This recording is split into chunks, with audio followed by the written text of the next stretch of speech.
welcome everyone. Today we have our new episodes and we will discuss on blockchain technology. We have our world famous speaker, Professor David Schumacher. What you want to add about blockchain technology, especially our youth communities, our students, they want to know more the blockchain technology integration in this different process. So what you want to add? Hello, Sharif.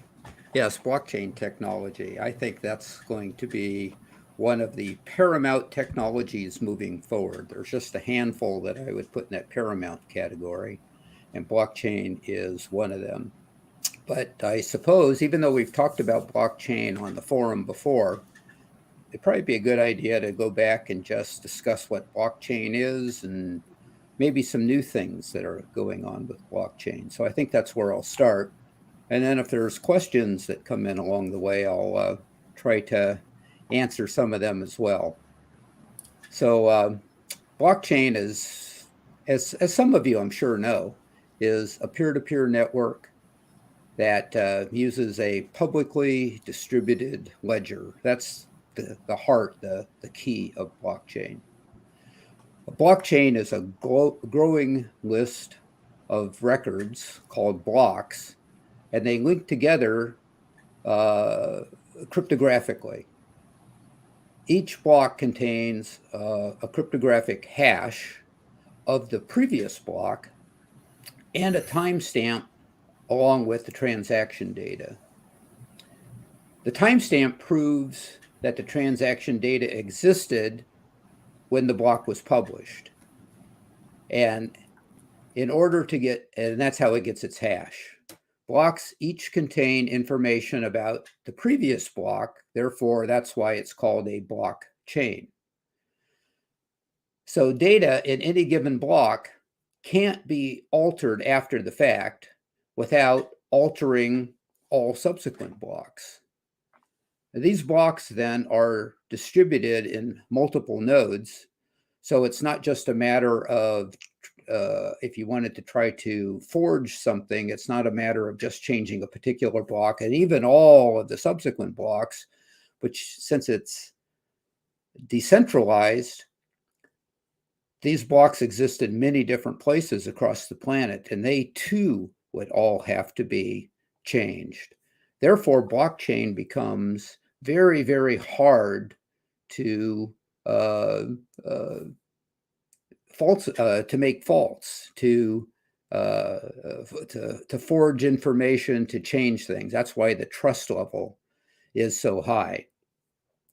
So blockchain's major benefits are trust, security, and transparency, and traceability all across the network. And it can be done in such a way that it greatly reduces the cost of trying to make trustworthy data over other systems that are going on. So that's the essence of what blockchain is. Now, it can be used to secure systems. In the country of Estonia, for a number of years, they've been using blockchain as part of a keyless signature interface to protect public data. My interest in what was going on in Estonia was primarily based around voting systems. I wrote an article a while back for Taffid's magazine, our friends on the African continent. And my article was based on improving election technology. So blockchain can be used to prove when a transaction occurs and can make it unalterable. That can be a very good base solution for public records, as they're doing in Estonia, including voting. Everyone there can simply vote with 2 pieces of electronic identification, or you can, instead of going to a courthouse, a government building of some type, to change your records with the government, you can do that with these 2 pieces of electronic information, and you can do that from anywhere in the country. And their acceptance by the population of doing that, they didn't cut off the access to government buildings or anything, but more and more people have started using the blockchain enabled technology to do that. So there are real world uses for this information.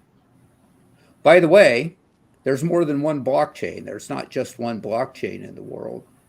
Companies can have their own private internal blockchain for tracking their information.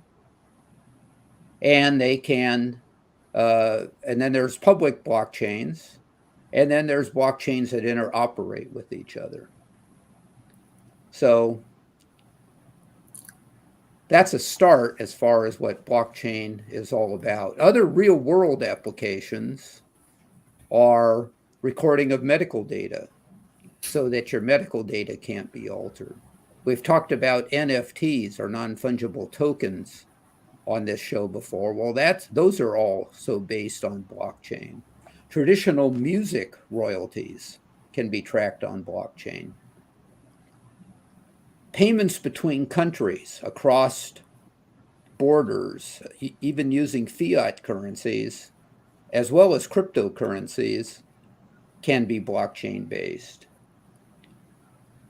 We've talked about the Internet of Things, and Internet of Things is also, there's a whole operating system being developed using the blockchain world to facilitate and integrate Internet of Things devices, personal security IDs, anti-money laundering, supply chain and logistics monitoring. That's a big one right now with all the news, I'm sure, that you've all heard about issues in the blockchain area. And using things like RFID devices, radio frequency identification devices, tying them into scanners and then into a blockchain system makes for a very granular and accurate, trustworthy information system as products move through the supply chain. I've already mentioned voting mechanisms, and I'm glad to see that that's gaining traction in other parts of the world as they look at what Estonia has done. So there's many, many other things, down to including real estate, property transactions. Estonia has showed that blockchain can be used for most government record keeping, and I think that's opened a lot of eyes. So I hope I've given us something to talk about, Sharif, as far as an introduction to blockchain. Where would you like to take it from here? Yes. Oshnakachi, how are you? Oshnakachi, can you hear me? Oshnakachi, I think he's very busy with African Union. So I always say that he's a Secretary General for United Nations Future. So he's very busy with that. Yes, Pankaj, can you hear me? Pankaj, actually my student. Yes, sir. So Pankaj, I can hear you. Me? Yeah. You can open your camera. Yes, sir. I can hear you. Yeah. Okay, so sure, sir. Yeah. So actually, he is a part from India. He's a student from India. He's joining World Talent Economy Forum. I think first time he is developing very high quality research paper. He's working with us. I think this is his first research integration through World Talent Economy Forum. We are discussing about blockchain technology. So we want to know what's going on inside India, especially how youth communities they engage with blockchain technology. Well, as blockchain has started in the year of 2008 when the global recession was there. So the Satoshi Nakamoto, actually the person who first implemented the blockchain for Bitcoin.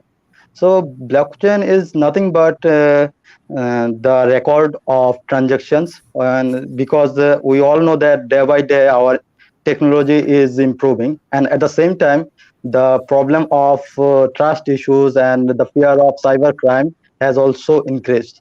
So therefore the blockchain actually comes into the existence. So here blocks are referred as you can say the records of the transaction, and those records are interrelated to each other. That's why it's called blockchain. And in India is also is an important factor, because the people are day by day uh, doing lots of things online, and they are digitalized day by day. So they are fear for the trust, and the cyber crime uh, uh, is also part of their uh, curiosity about what will happen if they purchase something online, and whether their money from the bank can be um, withdrawn by someone else. So that's why actually it is also important in India, and um, people actually doing their work in order to improve the blockchain management. Thank you, thank you, sir. Mr. David Schumacher. Uh, Actually, like we are working with people like Mr. Pankos, especially the youth community. They are talented, but they are around Asia. So we are trying to engage with this kind of people. That's why we feel that you are a great mentor for these people, for these young communities. So my question is that what is your advice for skill development? This is major problem right now in Asia. I think corporate also feel embarrassed. They do not have enough resources with right skill. On the other hand, youth communities, I think this is his first time he write research paper with me. But this is very, very, very important for research careers, and he love to pursue this. So, what is your advice, especially skill development in blockchain industries?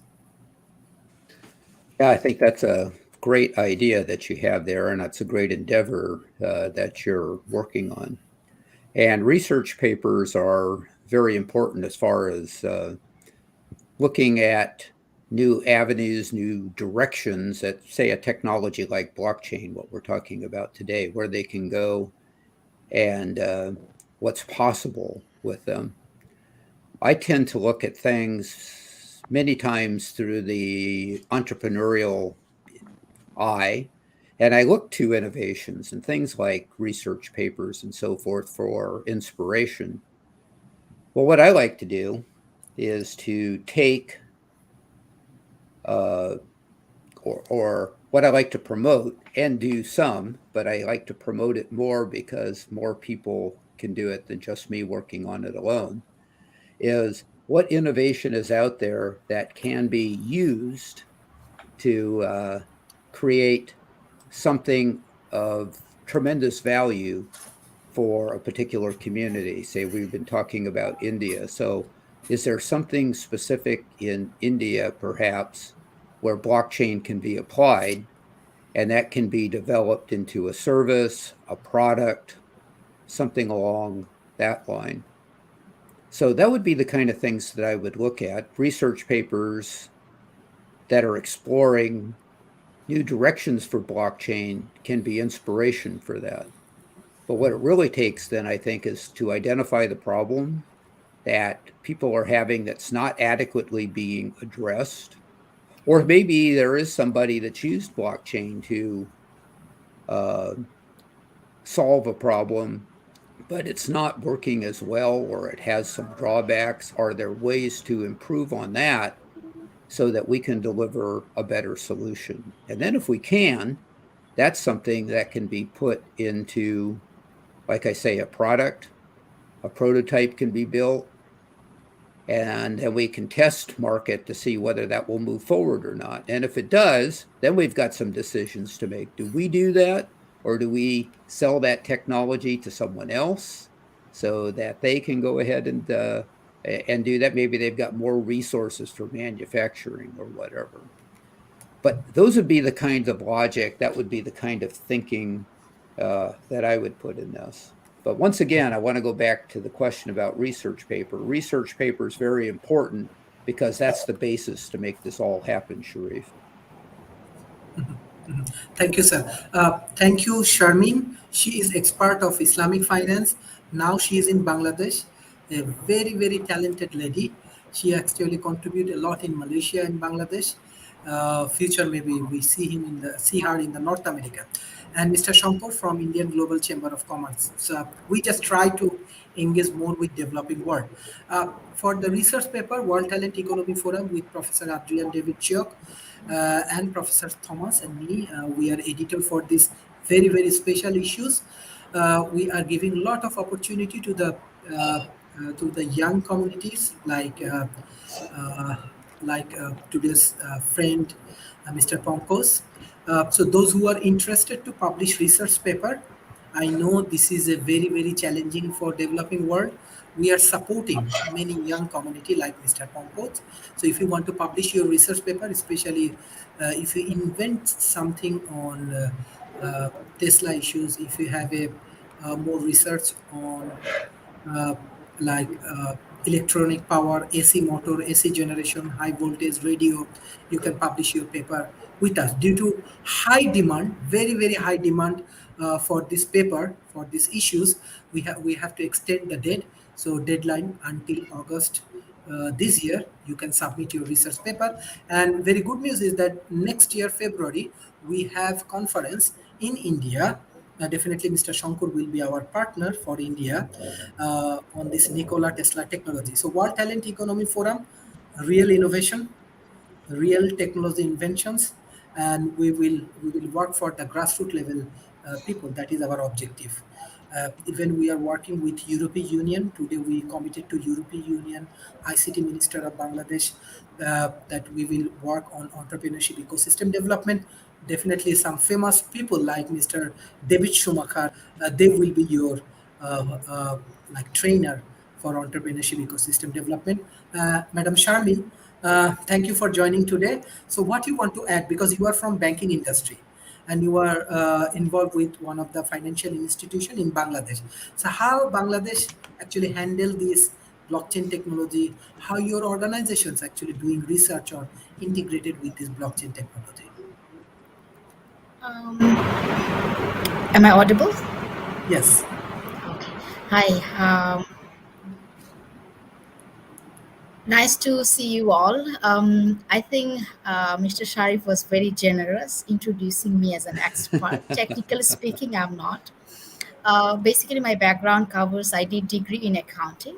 I completed ACCA, and then I did master's in Islamic finance. And currently, I'm working with a non-banking financial institution in structured finance department. So basically, if I talk about blockchain in Bangladesh, I think with the vision that government is moving towards the digital economy, a lot of I think it's still a bit behind when it comes to technology, especially in the banking sector.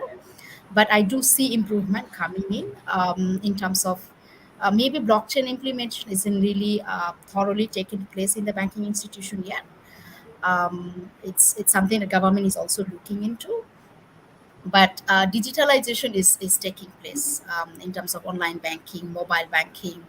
But I'm sure that if blockchain can be implemented, the transparency will be much more higher, and people will have more reliance on the banking system. Because currently, if I see how the NPL is quite high and how the banks are performing, and for a small economy, having like 36, 37 banks is quite too much. So if blockchain is implemented, definitely the trust towards the banking system itself will be improved.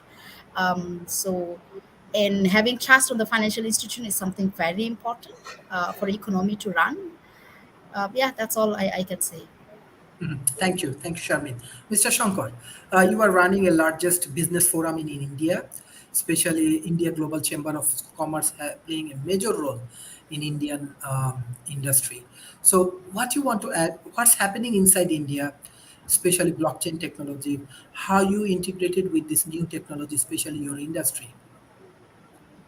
I- there are two sides to the blockchain technology. People are one set of them, which is trying to understand and incorporate that in their systems.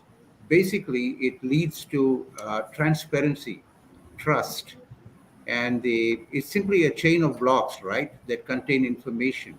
And that's where the whole system is adapting and adopting.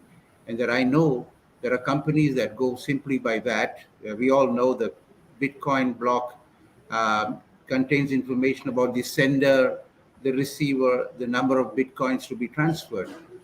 The same thing is being used in every technology innovation possible, so that there is great transparency, there is great trust, And India is looking at it very aggressively in combining the AI and the blockchain and what we now call as tokenization, which allows digital assets to be created, and then we can buy and sell anywhere in the world, which changes the dynamics of economics totally. And that's where India is, and I'm closely watching where it is going. And on one side, it's a very advanced technology which is going to change everything. On the other side, we have a lot of issues that come stand in the way of adopting. But it has to be ironed out because there is no other way to go but the blockchain way. In fact, Reliance is the biggest advocate of blockchain. Reliance is India's Fortune 500 number one company, one of the biggest in Asia. They're advocating blockchain in every sector possible. So that's where it is going. Thank you. Mr. David Schumacher. Transhumanist Party actually advocate for modern science, engineering, and technology. We want to invite you in Asia this year, December, because because now Malaysia also open and all of the country actually opening their border. So how you want to share your transhumanist mission with the young and talented people like Charmin, Ponkos, and our other audience? Yeah, this December conference sounds really awesome, as a matter of fact. And I have an interest in science, health, and technology. So you mentioned the Transhumanist Party, and I became a member of that, I don't know, some 4 years ago or so, I guess now. But I've always been working in those areas of science and technology, and then had in more recent years put an interest in health. So why would that be of interest to anyone else? Why would that be an interest to youth? Why would that be an interest in innovation? Well, I think it's an interest because, quite honestly, that's where all the advancement that makes people's lives better in the world comes from. So the Transhumanist Party,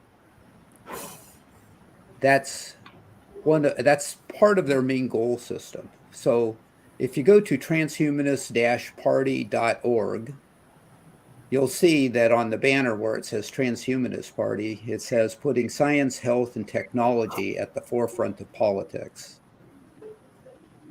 So the politics part of this is important too, because having good technology, sometimes they don't get the public support that they need, and political action can be a way to do that.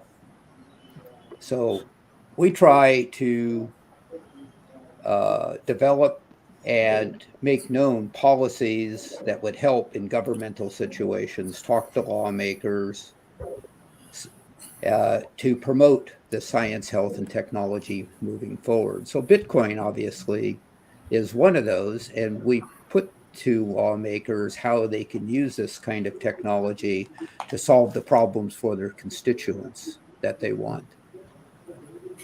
I think the same process, whether it's done as part of the Transhumanist Party, whether it's done in any other political party or any other advocacy organization, is a worthwhile endeavor, because technology can be used for good purposes and can be used for bad purposes. We want it seen to be used for good purposes. And we want to energize the youth, as you were talking about, to be able to see the value of science and technology and how we can use those solutions to create something that's better. And back to our topic for today, blockchain is a really good thing to talk about, because I think everyone that's talked about blockchain has mentioned trust. And trust is the foundation for any type of interpersonal relationship and for business relationships, governmental relationships. It's foundational for most everything. So whatever we can do to create greater trust among participants, we're making a better world. So I think all of that comes around to answering why young people should be involved, why the Transhumanist Party should be involved, and why the topic of blockchain that we're talking about today is so important. Thank you, sir. Tonusri, can you hear me? Tonusri, can you hear me? Can you open your Yeah, Yeah, yes, yes. yes, yes. I can hear you. Okay, Tanushree, she's another talented from India. Actually, they are working very on very good projects. I think they have 15 villages, around 30,000 people. World Talent Economy Forum collaborate with their forum, their organization in India. So we are discussing about blockchain technology. So how do you think? Because you people are highly educated. I saw many highly educated people, really highly educated, talented people. They are working in their team. And second thing is that you have a very very good vision. You are changing human lives. World Talent Economy Forum also believe in that way. And we want to invite the global speakers and talented people like Mr. David Schumacher, Sharmin, Mr. Shankos to your team. So, Tanushree, how you want to add uh, your views into this discussion? Tanushree, can you hear me?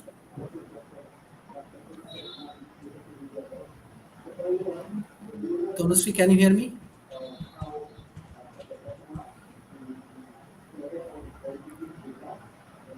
Tanushree, can you hear me? I think she has some internet issue. Sharmin, like Am I I audible? want, yes, yes. Tanushree, can you hear me?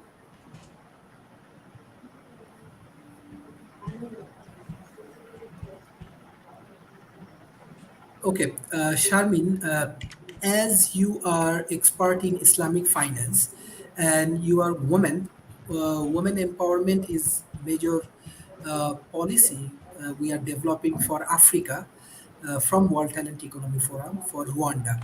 So I want to know, like, what is your advice, like how technology like blockchain help women empowerment? Sharmin, can you unmute, please? Okay, okay. So basically, unfortunately, what I have seen from experience, even the fact and statistics says, um, women's participation when it comes to technology, it's little compared to male participation.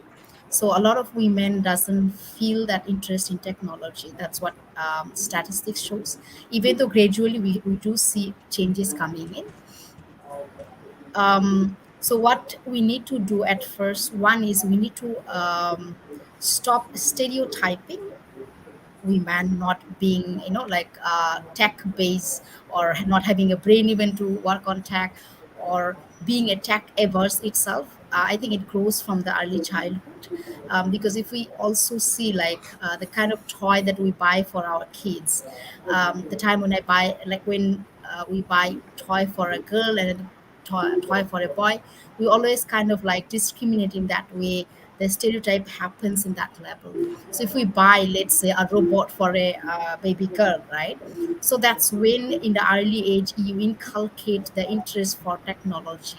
And the moment when they, grow up, that's when the transformation comes in. That they would literally see the interest to study in blockchain, see the interest to, study in engineering, and probably programming, or even gaming per se, right? So these are things very important, especially in countries like Asian countries.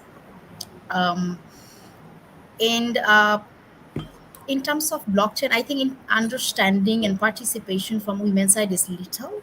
So probably we need to enhance that. Probably what how we can do is we can, provide workshop, could be seminar in universities, tech based seminar, so that where women can come and, understand the perception, understand how technology works, the importance of this technology.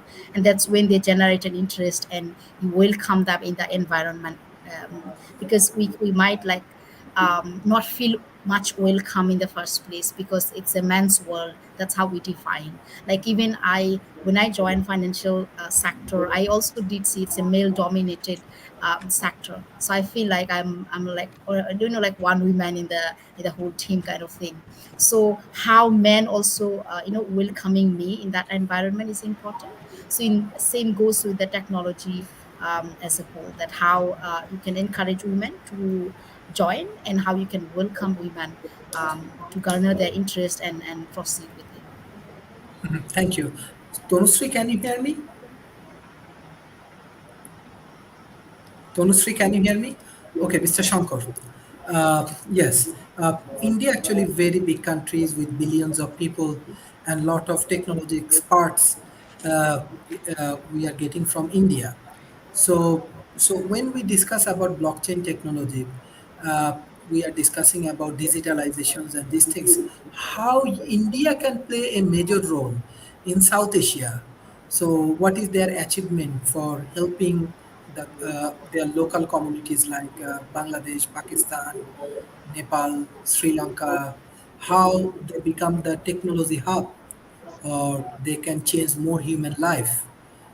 You also run a like business forum. So how you can help more South Asian communities, especially technology innovations and technology integration. Absolutely. See, the blockchain technologies in India are very, very on the forefront of it. As we speak, there are international companies which are deploying work in India simply because India has taken a slant in developing the talent, the youth as such. The IT industry, which was running very well because of the Silicon Valley Connect and India's Bangalore and Hyderabad being hubs of technology, now is transitioning into blockchain, knowing very well how this blockchain is all about trust and transparency and disclosure, which is so very important when it comes to disseminating the money into the rural areas to create that impact. That is one, so that we can actually trace back and look at where the money is going and how we can create the necessary advantage and impact, which global banks and global funding is coming into to create an impact. So blockchain is a must, and blockchain is the only way to take these things forward. Having said that, almost all academic institutions are looking at it not just from the financial point, but to be able to make it so efficient that look at the healthcare industry, look at the agri tech. Blockchain is able to see, for example, the seeds. Where do they come from? What's the quality of seeds? And how can we take things forward and check the yield and how it can be articulated? Or how agriculture resource can be translated into intangible assets and make the NFTs sit on it and see how we can leverage an already existing resource that we have. So blockchain is able to unlock intangible assets, which every country has. But I know for sure in India, the assets of students, the medical industry, the doctors, being able to study where what is happening in the food chain is all to do with how we are going to create this decentralized ledger and create value for that. So India can definitely lend its talent, its research, and much more, going by what Professor Sharif is saying, that India can support neighboring countries. And by saying that, what I mean to say is we can come together and be a force and a front runner in the technologies that will shape the future. That, thank you. Thank you. Pankos, one thing I have in mind, because Mr. David Schumacher and everyone, they're big fan of developing startup ecosystem. So what's happening in Tripura? Because this is different part near Bangladesh. So how actually their startup ecosystem working right now? And how actually young people like you, they get opportunity from government, from local corporation to develop better ecosystem for startup, especially anyone developing any startup on blockchain technology from your friends and family member.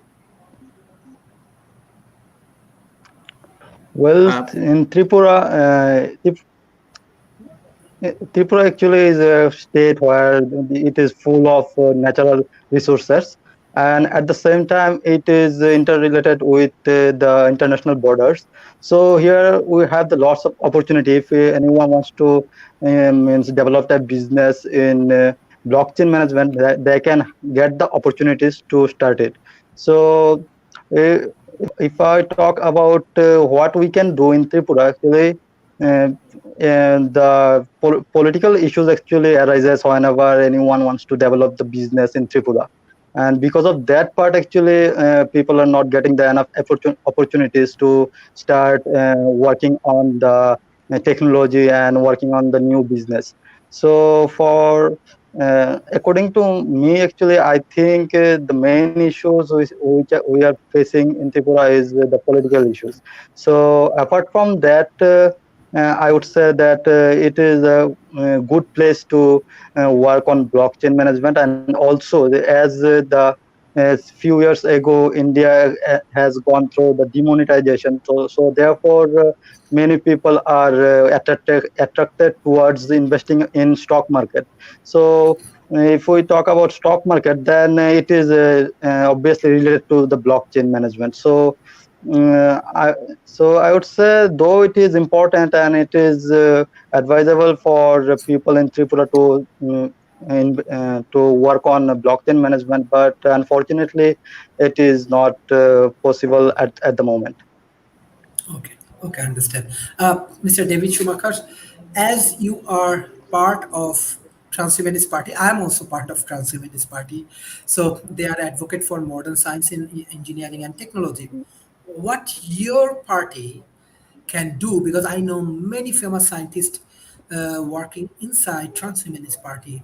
So what your party can help, especially the developing world. I want to more focus on Singapore, not only Singapore, like Sri Lanka, Bangladesh, India, Pakistan, China, Indonesia, whole Asia. I want to be very much focused. So, what is your advice? How you can operate? How you can help? How you can transfer your knowledge and your support for this developing world?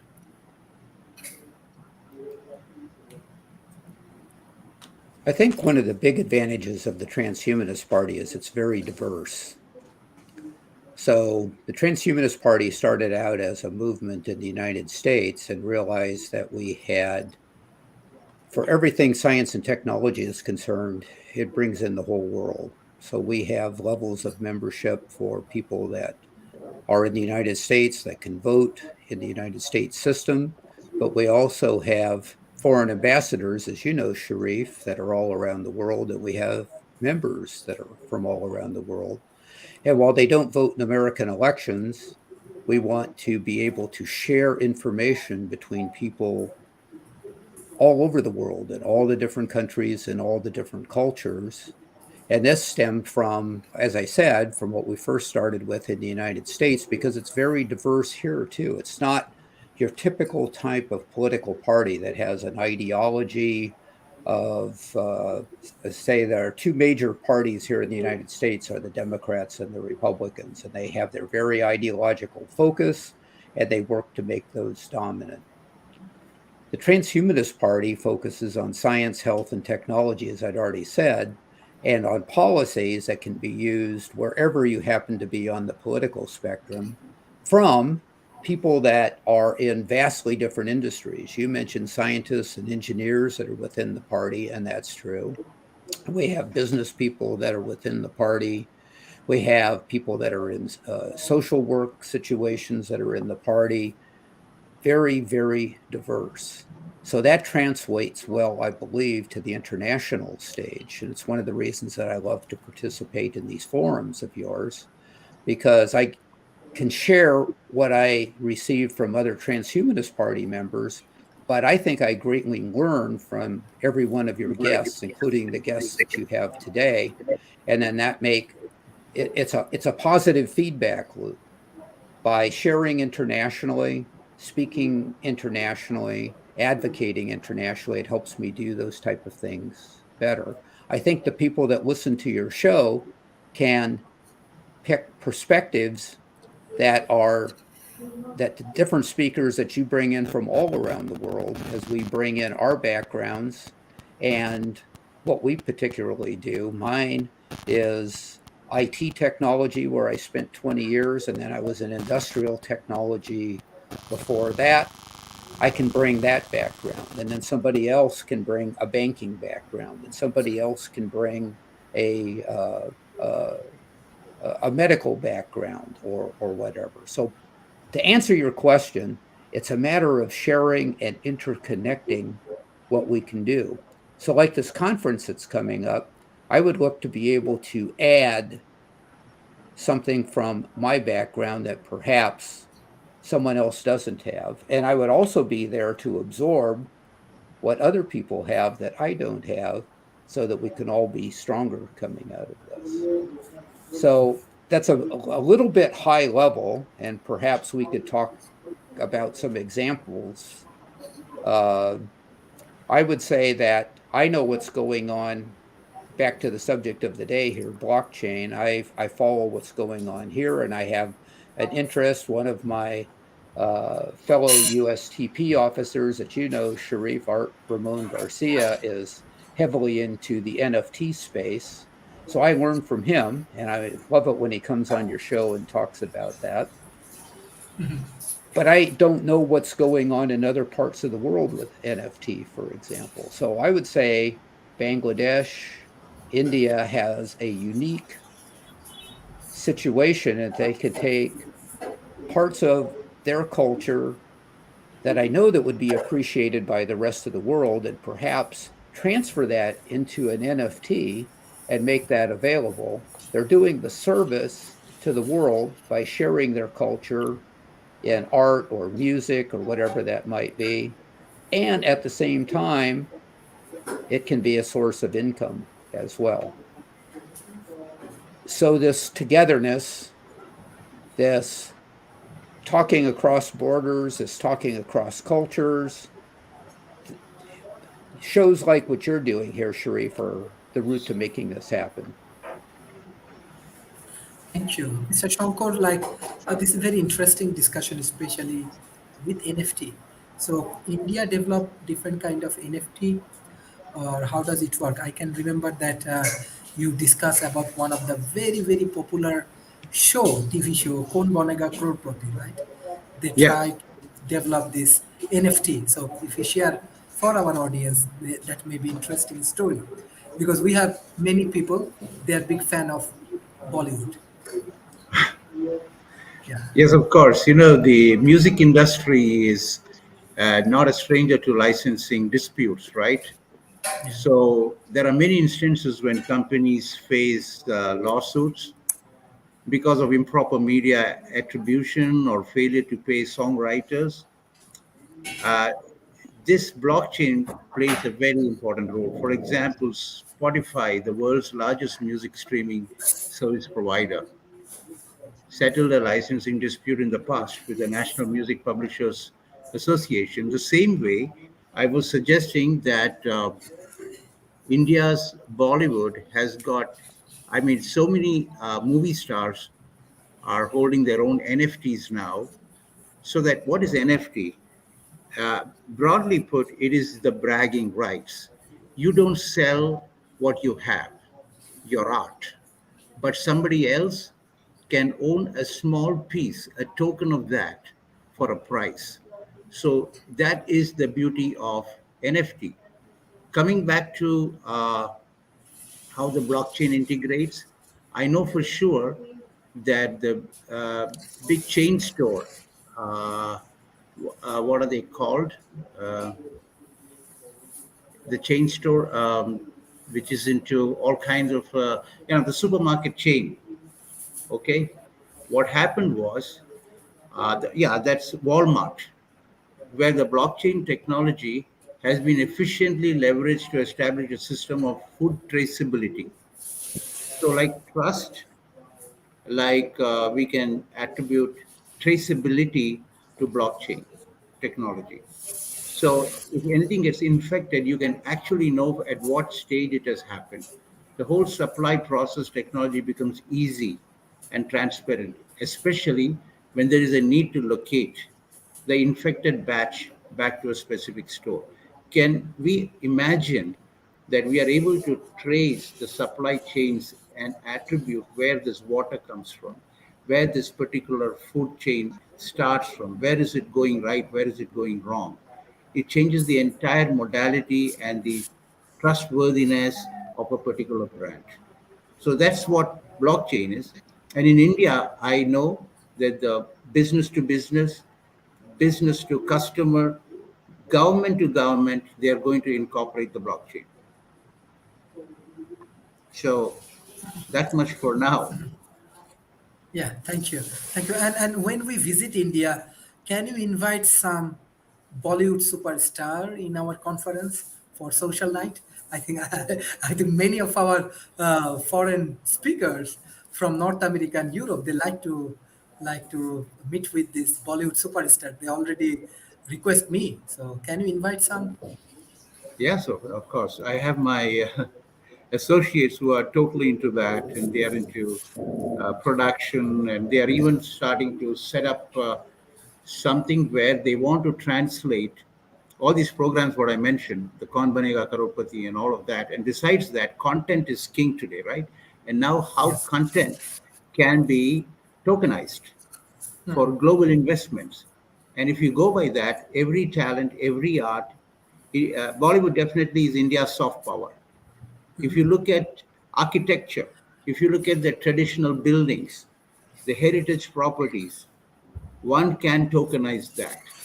So when you look at the whole aspect, we are sitting on a gold mine. We are looking at overlooked assets. How to translate that into NFTs would become the new norms. And this is what the iBanking will utilize and bring innovative solutions to art, the science and art, integrating all that technology and cryptocurrency. The future is within our reach, that it need not be necessarily the traditional way of assets. Now you can create assets. That's the talent economy going forward with tokenization and NFT. Thank you. Thank you. Sharmin, uh, do you think the same model, what actually Bollywood introducing NFT, we actually working for this as like in Bonega Korpoti.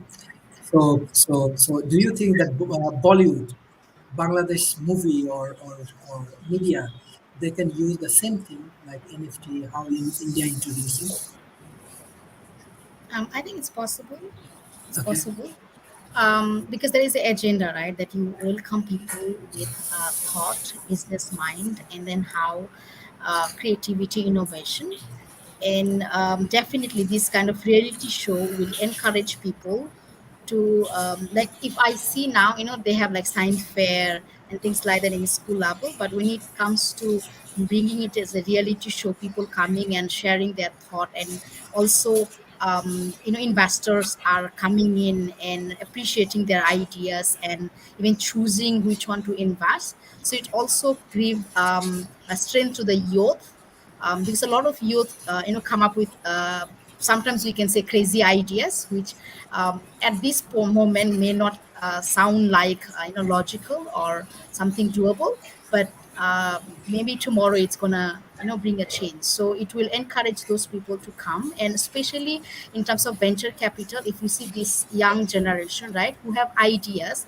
but they lack financing, and they don't have that capacity to get loan from banks, because they don't have that backup. So probably having this sort of a venue or reality show where investors can come and they can pitch their ideas and can sell it, and investor eventually will invest on them, so definitely it would be possible, and it will bring a new dimension in the economy as well. So they will come out from this traditional way of you finish your graduation, then you work, get a job, and rather than going to this traditional career path, they can also bring innovation and create more job scope for other people as well. So definitely it's a game changing situation. Yeah. One thing, Sharmin, I just want to add because in World Talent Economy Forum, you can find many famous venture capital like ATT, many famous venture capital from Silicon Valley. You can find them. Transhumanis also have very, very famous venture capital. You can find them. But fact is that action, the young people, they have to take action. Let's say Pankos today, he joined World Talent Economy Forum. I give him chance. I say, hey, I want to give you scholarship, write paper like 2000 euro. He do hard work, he proves something, even though like this is his first time, but he prove it and he joined in this World Talent Economy Forum. I want to appreciate it. But all of the youth not like him, like idea, If we do not have action, then idea do not have any value. I know many young people. They say, I have an idea, brilliant idea. World Talent Economy Forum, can you bring some money? I say, what is the action you want to take? Then run away. So we need people who like Mr. Pankos, because I'm promoting him because of his achievement. I'm not promoting him because if he do not do hard works, publish papers, he do not work with me as a fellow. I never invite him. He prove it and I invite him. So same thing, I request all of our audience, especially those who are young. I'm sure Mr. Shankar, Mr. David Schumacher, they also agree with me. We need some good action. We have to prove ourselves that yes, we can do that. If we can prove, then many venture capital investors, research fund, and everybody gonna focus on your idea and your work. That is very important. Mr. David Schumacher, this is an excellent discussion. Actually, I'm getting many messages from today's discussion, especially many women entrepreneurs from South Asia. They are sending me messages and everything. They are very happy. Many task force peoples, government peoples, they are very happy with this today's session because we try to make some fusion with the integration world, with the developed world and developing world. So I know that you are a very good blogger. I'm a big fan of your blog. Regularly, I read and try to understand what you try to share with your audience. Especially, you write many good blogs. So hopefully, today's session will be very good blog item for you. So what the concluding remarks for today? What is your advice for the youth community? Well, thank you for those kind comments. So, my advice runs along these lines. Everywhere we look in the world today, we see problems, we see issues. The issues vary from where we go, but everybody has in common the fact that we all have issues. Keep in mind, take a look at your focus, and as you look at those issues, try to frame them as opportunities. When I see an issue, is there something that I can do about this, that I can correct this? Now, as you said, ideas take action, and action takes commitment. So that's why I always try to take issues, frame them as opportunities, and then look for a way that can help bring value to those that would receive that value from solving the issue or mitigating the issue to some degree, but also turning it into an economic opportunity. It's not wrong to make money by doing good. Matter of fact, that's exactly what I think the business model should be, is to create betterment for people, and I can make some money at it, and your young people can make some money at it. And that in itself helps raise society, make it better at the same time. So by creating an income level and solving a problem, we're bettering the world on both ends. So my main advice would be, when you hear people complaining about something, listen with your opportunity ears and say, is there a way that I can make this better? And by making it better, can I make my life and the people around me's life, or the people that I would bring into this business opportunity's life, better?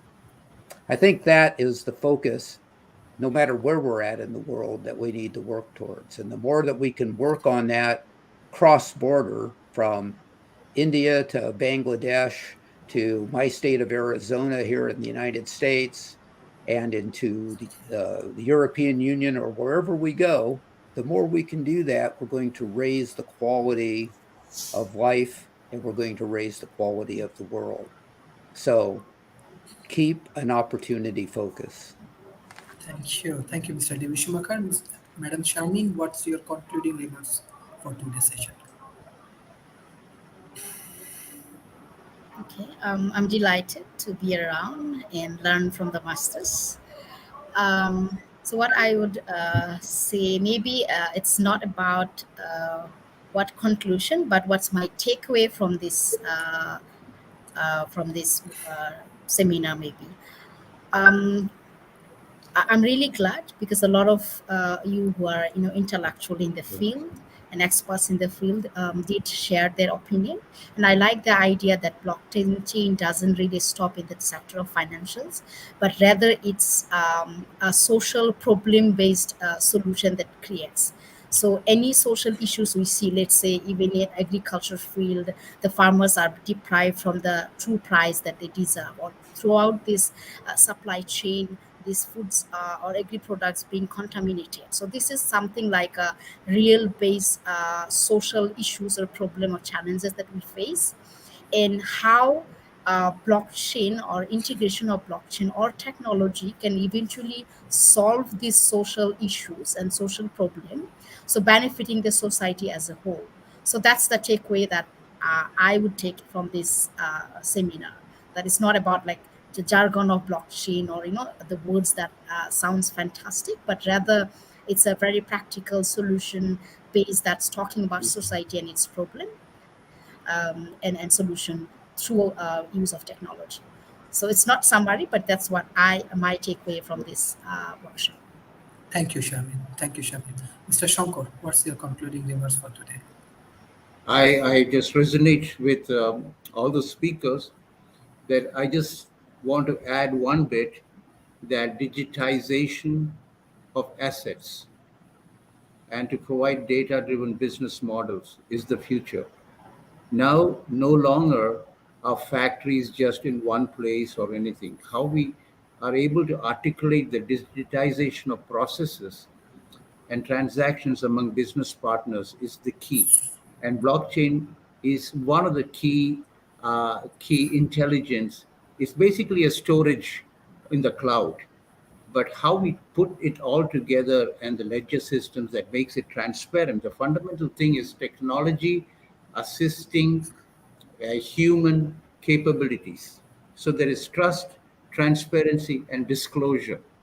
And disclosure is very important if a company wants to move forward at a speed that it can match and compete with today's transformation that is happening in many countries.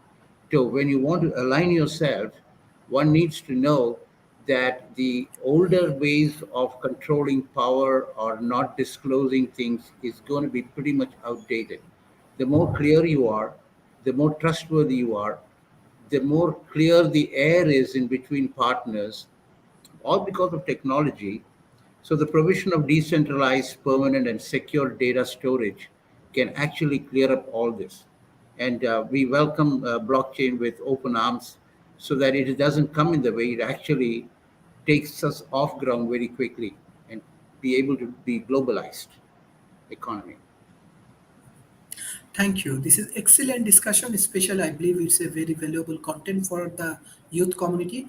Those who are observing our show, it's 100% free.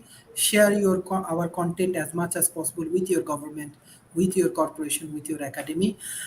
Thank you, Mr. David Schumacher, Mr. Sharmin, and Mr. Shankar, for your continuous support for World Talent Economy Forum. World Talent Economy Forum, beside this dialogue, we are very much action oriented. Next year, February, we will visit India, and I'm sure our social night will be very interesting with the Bollywood superstar. That is our motto. Yes, we will do a lot of research and publication, but we are waiting for the social night. So I think that our speakers like Sharmin, Mr. David Schumacher, everybody gonna join this summit.